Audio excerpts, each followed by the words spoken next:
And welcome, ladies and gentlemen, to another installment of ECW. We are 2 weeks away from our next pay-per-view. We are here with JamSaw. How are you today, sir? I'm doing great this evening. Thanks for having me. I'm looking forward to some fantastic matches. Coming off a pretty high Monday Night Nitro.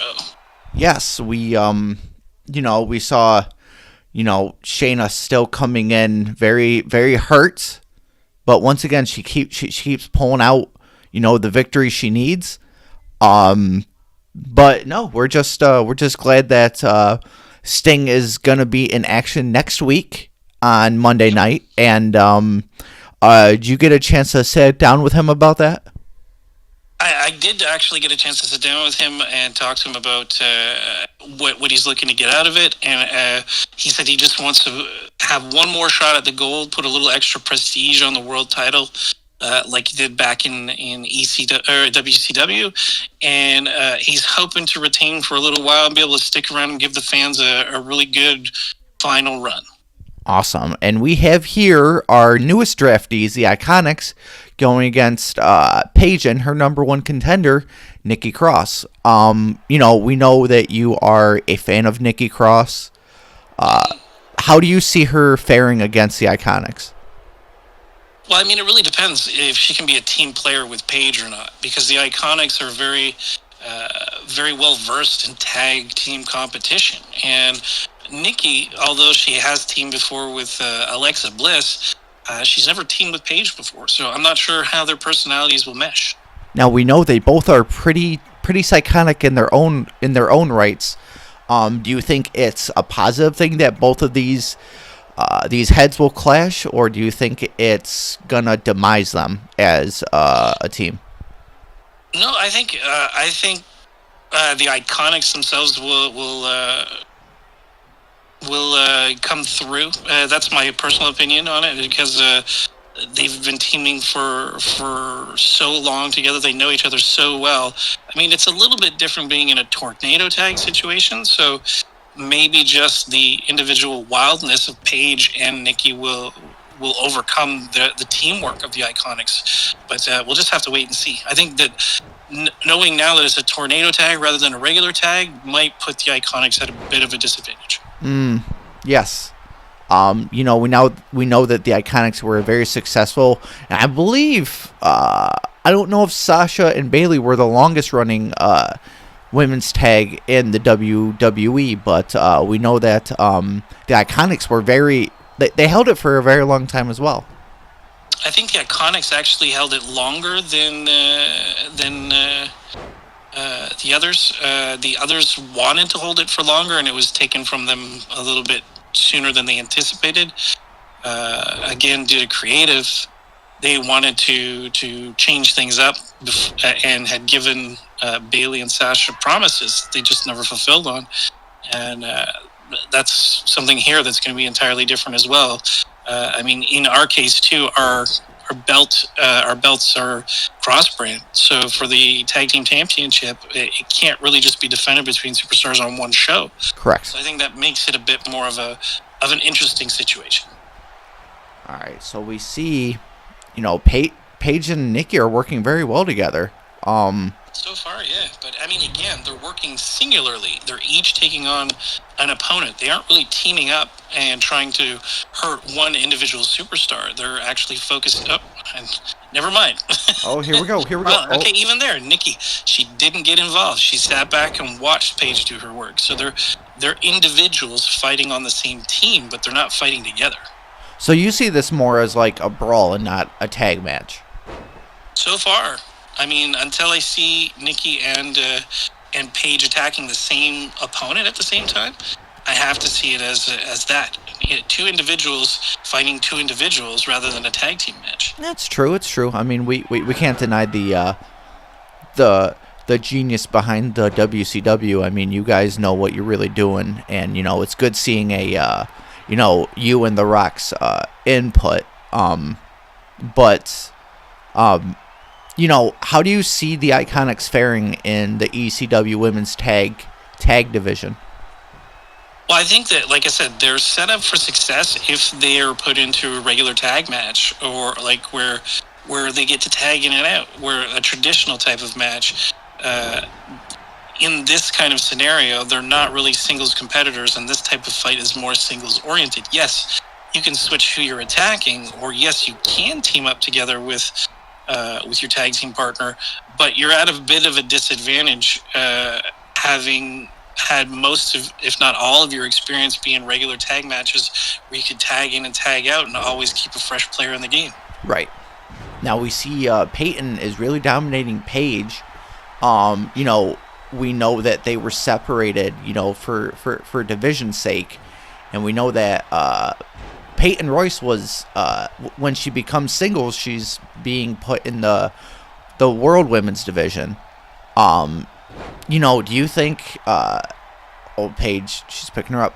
Do you think, there's a future with them in singles competition, or do you think they will be the Iconics forever? Well, I mean, I definitely think that they have the potential to go for singles. I think myself personally more Peyton than Billy. I think that Peyton is probably the stronger overall performer. Don't get me wrong, Billy is fantastic as well, but out of the two of them, I think Peyton probably has more staying power, has more of the championship type of edge. Yes, and we see Nikki going for the pin. Nope, kick out. Very close 2 count there. Ooh, very close. Ooh, Paige just screaming on the end. Yeah, Paige like a banshee, just tearing her opponent apart. She's got to keep her eye on the ball, though. You got to... Ooh, that was pretty close. Yeah, that's one thing that I've noticed sometimes is with these impromptu tags, is they don't really care when their partner's getting pinned, and they're not looking to help them out. So right. That kind of puts them at a bit of a disadvantage, I think.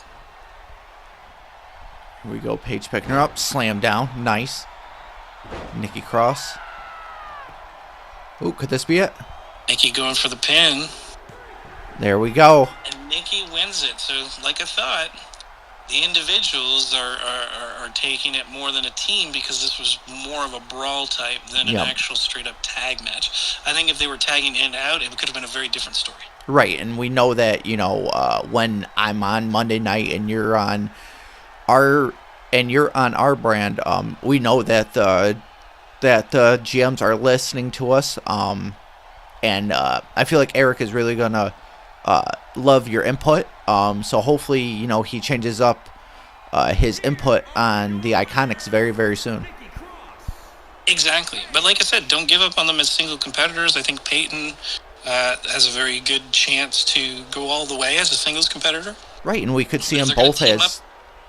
Yeah, but if they're going to team up, keep them as a team. You know, maybe if heaven forbid your girls lose to our girls at the next pay-per-view, I think maybe the Iconics would probably be the ideal next challengers, just because they're an established tag team. Yeah, and they could be a dominant world, mid, and tag champs in the women's division. True. Now, True. You can be a double champion in our both of our promotions. Yes, sir. And now we see you guys have sent over your current champion, Randy Orton. Now we know. Indeed, having won so far 2 matches, he's coming close to matching Drew's record. If he can beat The Miz tonight, he'll be tied as the longest reigning 24/7 champion. Yes, and we know that Randy Orton is big on earn your spot. We know he's very old school with how he outlooks a lot of his matches, and we know that The Miz has not been a very dominant world champion, but he's been a very dominant tag and intercontinental champion. But indeed, I would even say maybe one of the best intercontinental champions ever. Yes. Now, was he happy to hear that The Miz was going to challenge him here tonight, or does he see this as like an easy going match where he can just have fun with his prey? I'm pretty sure that's the way I don't really think he sees Miz as much of a threat. I think he, like you said, I think he's not going to be giving 100% because he thinks this is in the bag. Right, and that also it doesn't matter your age or your age or your experience. If you go into this matchup like that, then you might lose it because of your arrogance. Now, we're not saying... Well, it has happened in the past. We have seen, look at Brock, how he lost his title. He was pretty arrogant and put himself into a handicap match and ended up losing the title to Randy Orton. Yeah, and we know that Eric had fined Brock because of it, by saying that Brock had put the ECW as a embarrassment with that unnecessary call out. So that will never happen again. But both of our brands are taking the 24/7 title very seriously, and that's what I love, that guys like Randy Orton, Drew McIntyre, Brock Lesnar, Ciampa, they all use the match with prestige, and Randy Orton, whether he's looking at this match as seriously or not, he's still bringing prestige to it. And the way he defended the title against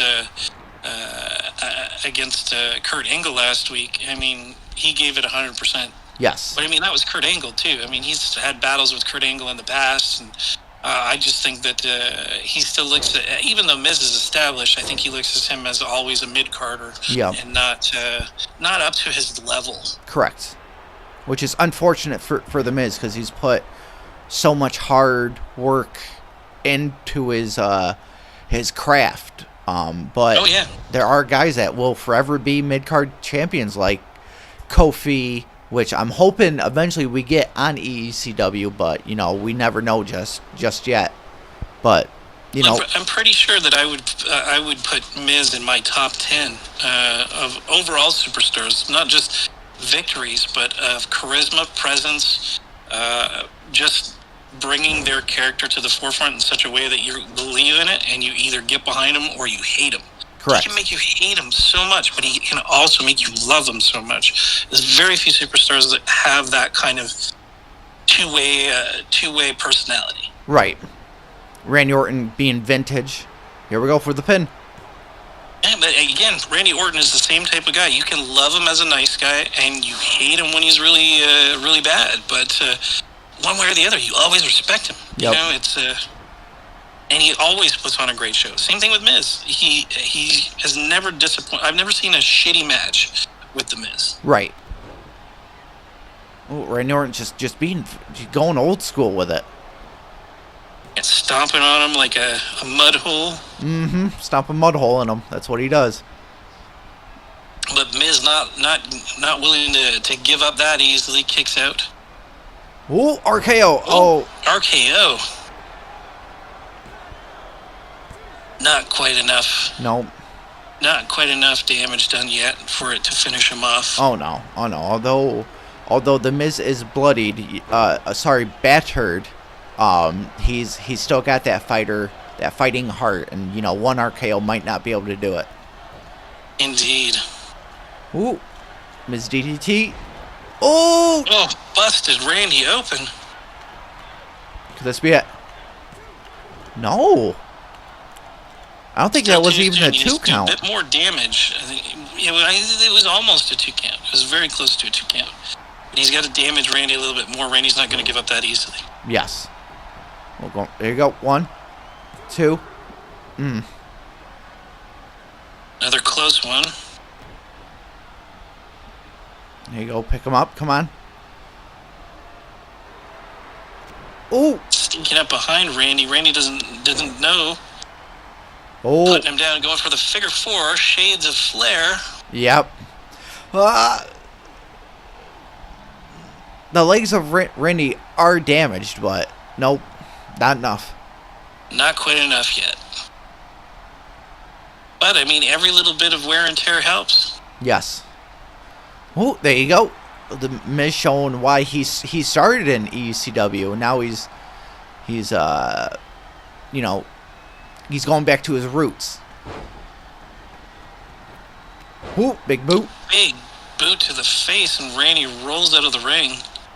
I think now he's starting to realize his mistake, that Miz is more of a challenge than he thought. Yes. And I feel like the Miz knew that he would come in with that mentality. Yeah, if he had come in with that mentality, I'm sure things could have gone a lot different. But he let his guard down, and that cost him with a couple of big boots and what have you. Very, very disappointing that he didn't take it more seriously from the start. We could have had a much higher caliber match. Right. But even now, you gotta say, Miz is impressing us. Yes. He's beating the living hell out of Orton, and not too many people can lay claim to that. Ooh, kick out.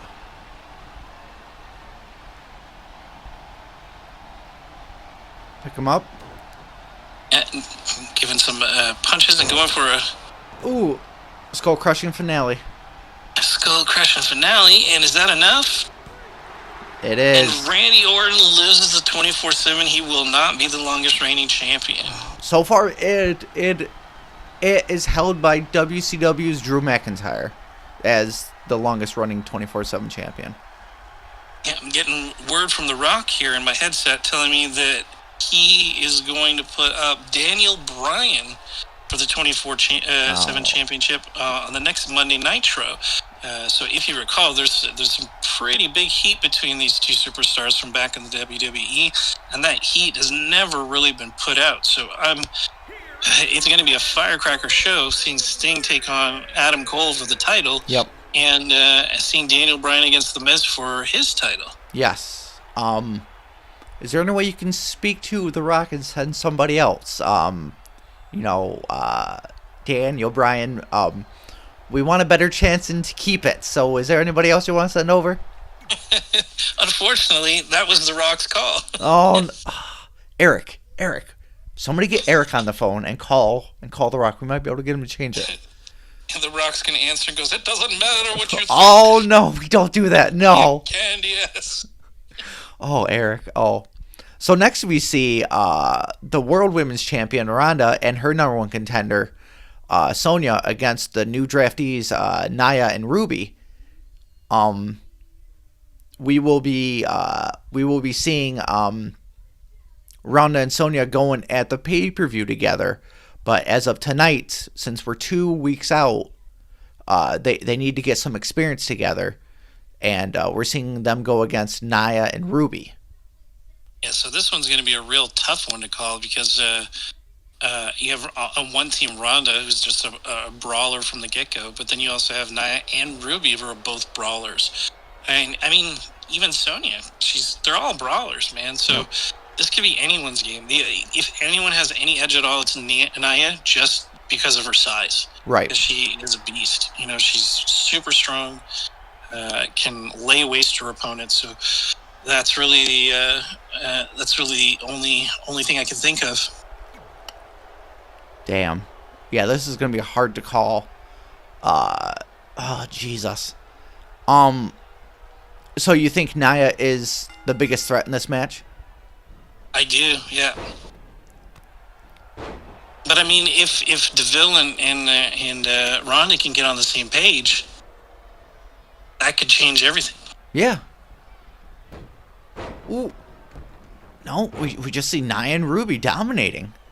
What was your reaction when Nia was drafted to ECW?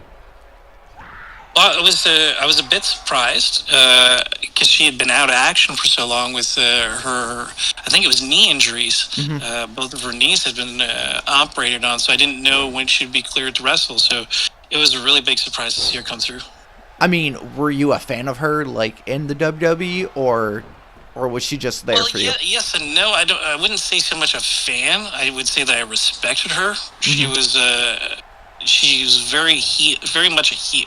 She made you really hate her, and she ran roughshod on the competition. So from that point of view, I totally respect her as a superstar. Right. But, I mean, I wasn't rooting for her. I was really there watching the damage that she did to everyone else. Oh, yeah.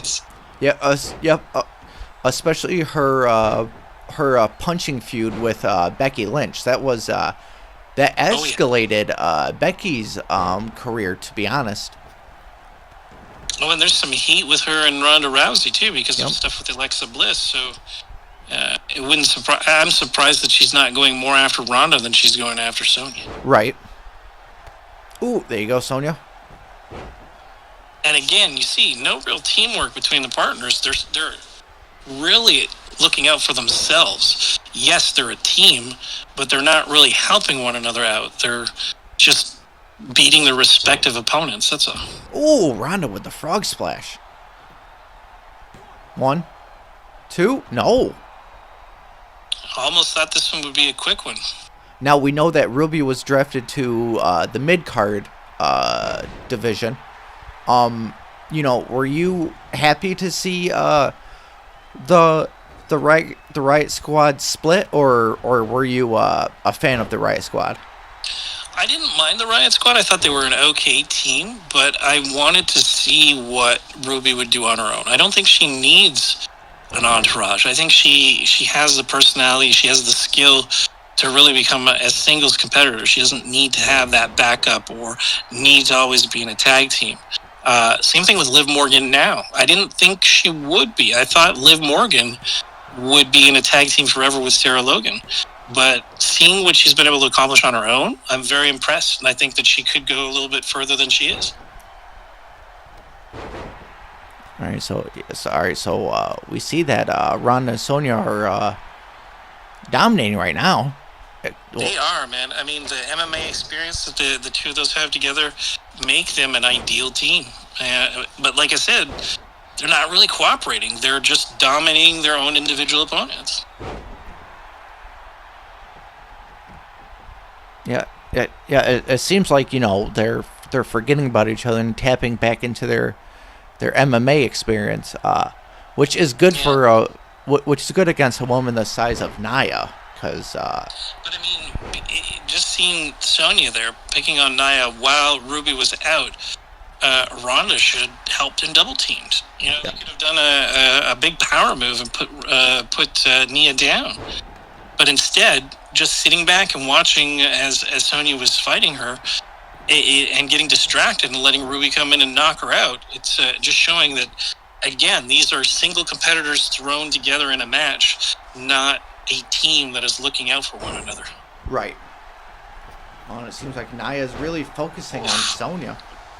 Big leg drop on Sonya, hammering her on the head, and it looks like Ronda's trying to get Ruby to tap out. Oh, but Ruby's not. Ruby fighting out. Nia going for a pin. No, Sonya kicks out. Not quite yet. But if we look at the damage, though, it looks like Ruby's the most damaged. Yeah.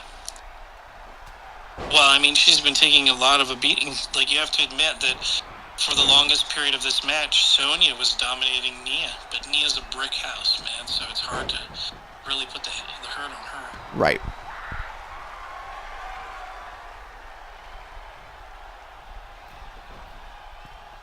Oh, not. Oh, no. You're gonna bust her right through the can. Oh, shit. Oh, good night, Sonya. It is over. No. Ooh. She kicks out. Amazingly enough, she kicks out. I don't know how anyone could survive that. I wouldn't be able to survive that. Oh, no. Now, what does this mean if, say, Ruby pins Ronda? Well, that would be a shocker, actually, because I don't think Ronda's taken all that much damage, really.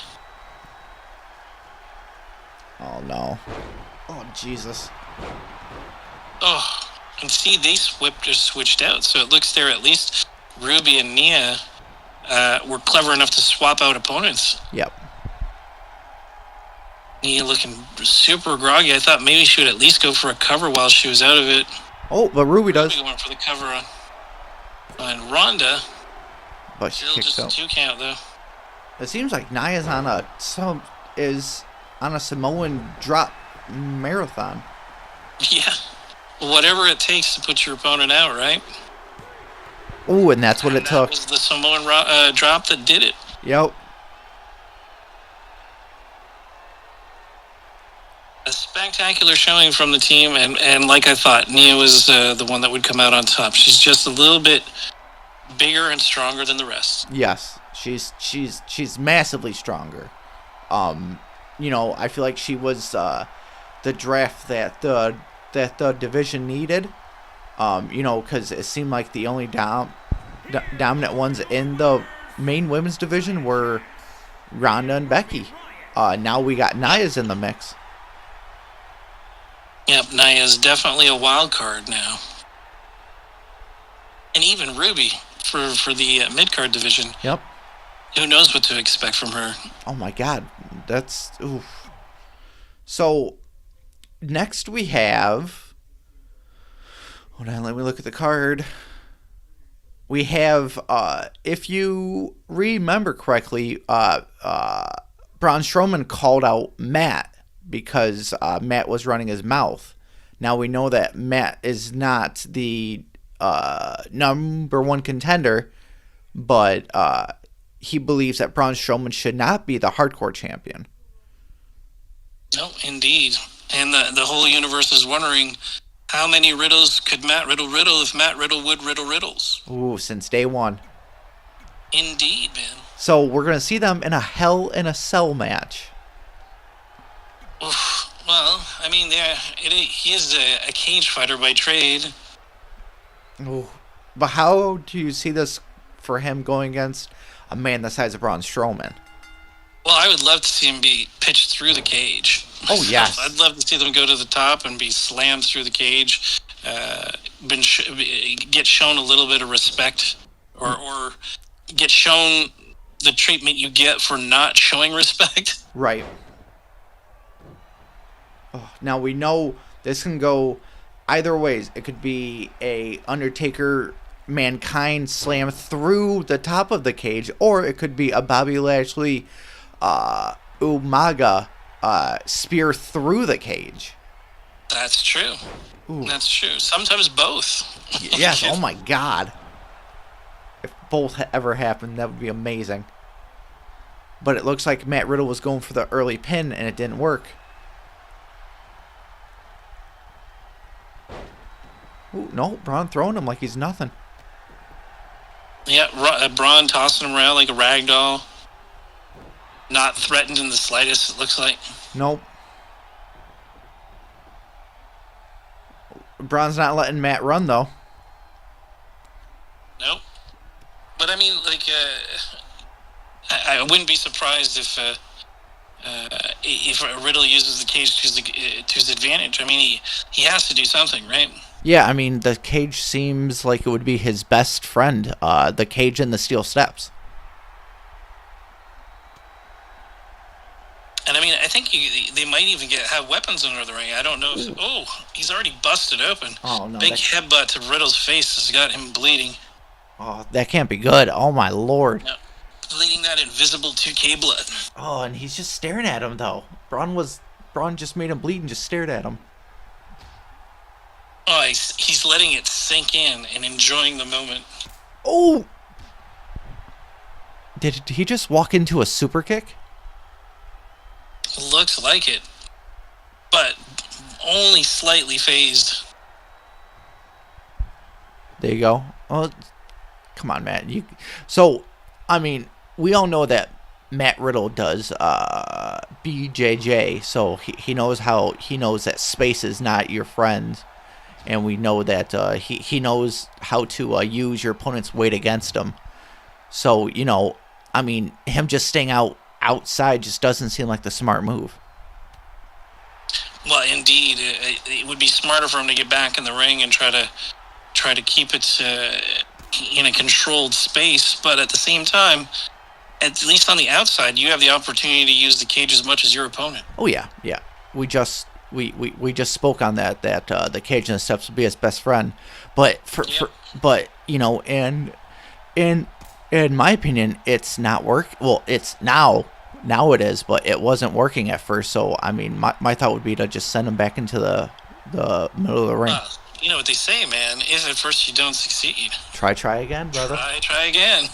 That's all you can do is try. Picking him up. There you go. Get him in there. Yeah, rolling him back in.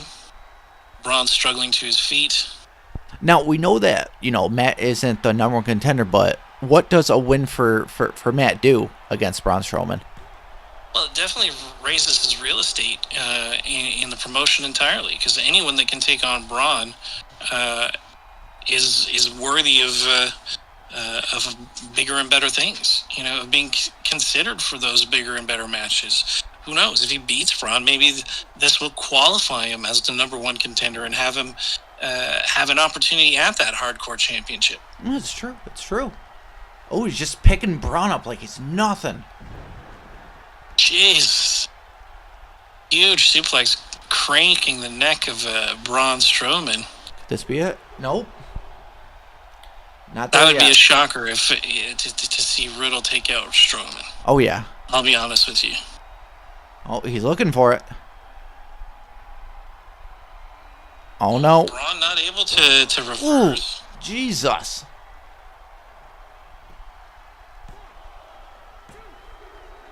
Oh. Still just a 2 count. Not quite enough damage done to the monster among men. Ooh. Nice. There you go. Nice strikes. So, now that we're seeing that Matt can handle himself against a guy like Braun Strowman, what does the realization mean for Braun, and what does Braun need to do? I think he needs to step it up and maybe take him a little bit more seriously. I think maybe he just thought of him as a joke. He pulled a Randy Orton. And didn't expect as much of a challenge as he received from his opponent. Oh, just a 2 count though. He's getting 2 counts. And he's definitely getting closer, but close is no cigar, my friend. Correct. And it just seems like Braun is more damaged than Matt is, though, to be honest. There you go. Yeah, but the tides can turn relatively in a blink of an eye, my friend. Yes. But it's looking like Riddle has got the upper hand for now. Ooh, nice chops. Ooh, but Braun, there you go, Braun. Ooh. Braun bringing the pain, calling for a finisher himself. Oh, could this be the end power slam? Could this be... Not quite sure that's enough to knock Riddle out, though. No. 2.5 count, though. Really close. Oh, my God. Jesus. Come on, Braun. One more power slam might do it. Who? Yeah, and his comeback's going to bring him ever closer to that last finisher. Yep. And there you go, spine buster.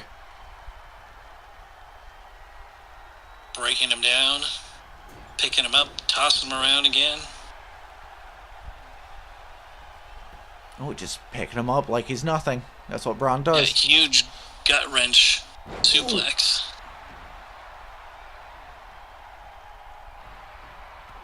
Oh, and Matt able to quickly dodge out of the way. Yep. I don't know, man. Braun, good ring awareness, rolling out of the ring so that Matt can't as easily fuck him up. Right. Oh, he's just Matt's honestly, he's impressing me. Me too. I'm actually quite surprised with his showing. And just pick the strength of Matt Riddle, the ring awareness of Matt Riddle, and the heart. Oh, and the bridge. Oh! And that does it. That bridge took Strowman out. I guess like the way that his neck bent, the blood flow cut off from his head, and he was out cold. He was not able to kick out. And Matt Riddle, in my opinion, solidifies himself as the number one contender for Strowman's Hardcore Championship. Oh, my Lord. Now, we know that Carlito hasn't gotten his rematch clause yet, so we know that Eric is now announcing that next week will be a tournament for the number one contender spot, and Carlito and Matt Riddle have solidified themselves as being participants. How great would it be to see Matt go against Carlito? I think it'd be pretty fantastic. I mean, Carlito was a pretty dominant champion. Almost was able to beat Braun on his own. It might even be interesting to see them in a triple threat. See between the three of them who would be the last man standing. Now we know that the Hardcore Championship will be up for grabs. in 2 weeks. One of the finalists in the tournament that will be going on for the next 2 weeks. One of them will be, I believe we have Baron Corbin. We got, Carlito Matt. We got so many more promising talents. But as of right now, Matt and Carlito are going to be in it. Well, as they should be. They're both fantastic superstars and both had really great showings against Braun Strowman. Unfortunately, only Matt was able to beat him. Carlito, I think, put so much into his match. He should have been able to beat Braun, and I think if he had another opportunity, he might. Yeah, and now we see John Cena. Now we know John Cena's been, he's been on a bit of a losing streak, and he's near the end of his retirement. We know that his career is coming to a close here soon, and he just wants to get the bottom of who jumped him, and he believes that he knows who it was.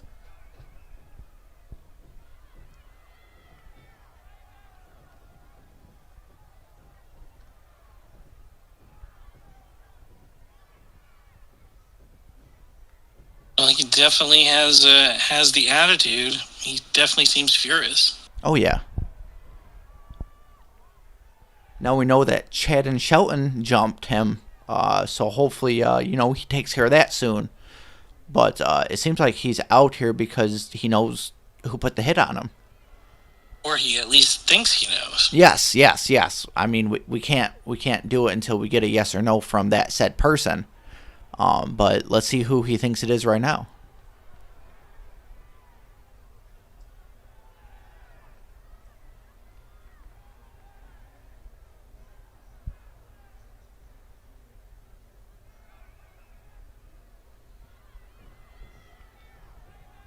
Ooh, Kurt. Oh, he's calling out Kurt Angle.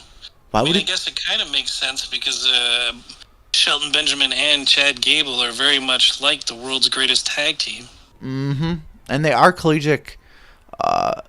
They wrestled. Amateur wrestlers. Yes. Yeah. But why Kurt Angle, though? Well, if you think about it, it makes a lot of sense because John Cena's first appearance in the WWE was against Kurt Angle when he came out and made his ruthless aggression statement. Touche. Seems maybe Kurt feels a little bit of resentment at being left out of the legacy. Wasn't thanked by John Cena for everything he did to help him solidify his career and become as popular as he did. Touche.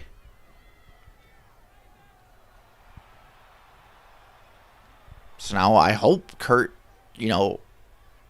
chooses to put to bed, the rumors or say the truth about it. I mean, can't say what goes on in the ECW, the land of extreme.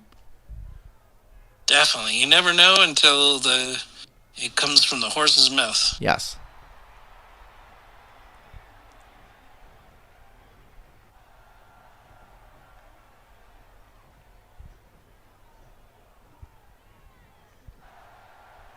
We are too, Kurt. Well, that's very big of Kurt to say if you want the opportunity, you just got to take it. Yep.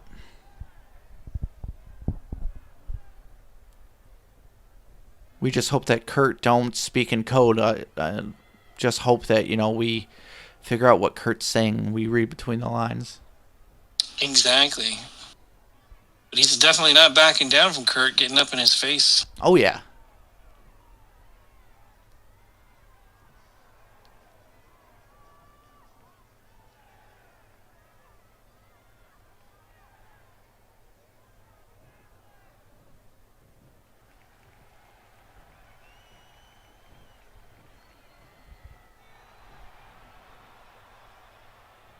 Jeez.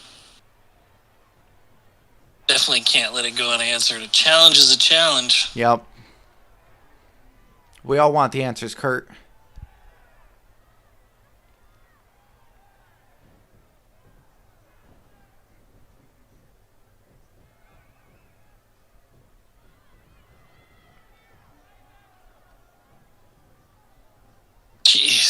Oh, Jesus.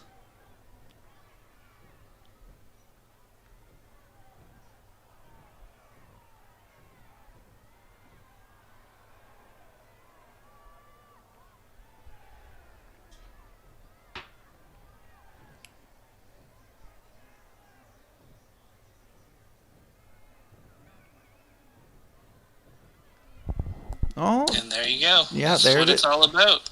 It's teaching. It's all about the respect. Oh, so he doesn't respect Cena? Is that it? And he doesn't feel that Cena respects him. That's why he's got to teach him some respect. Wait, but this can't be it, though. This can't be... I mean...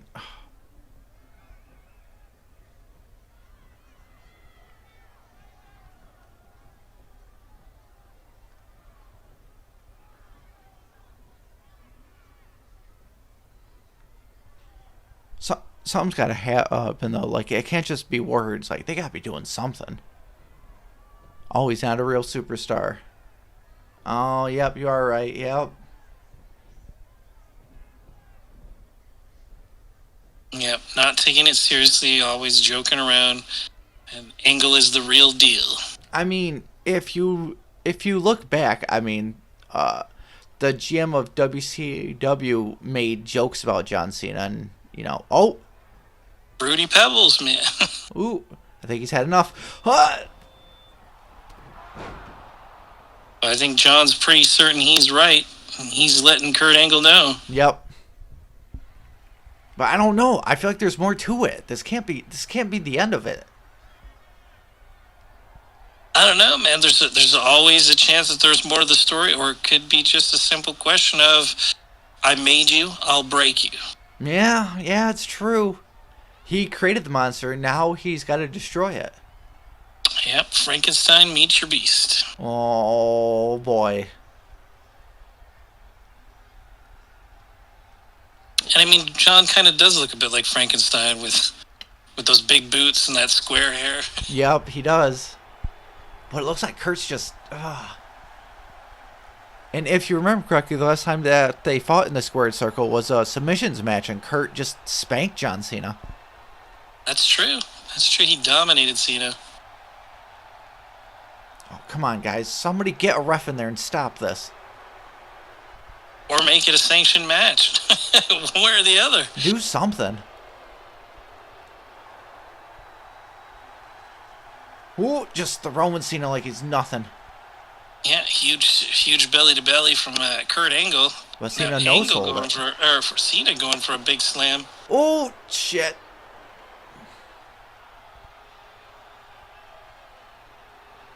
Hopefully next week we get some answers. Coming in to break it up. Yeah, me too. I hope so too.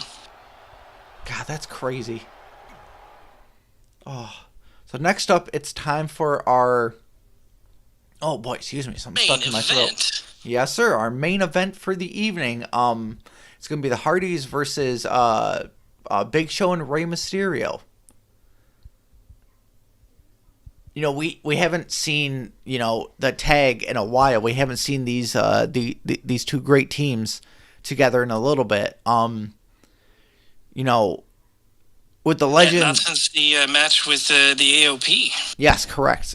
You know, these four legends, they're just great in their own rights, and we're just glad that that they're gracing us tonight.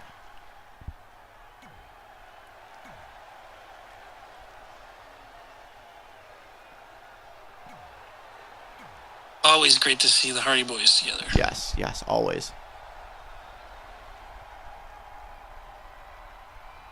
And here we go.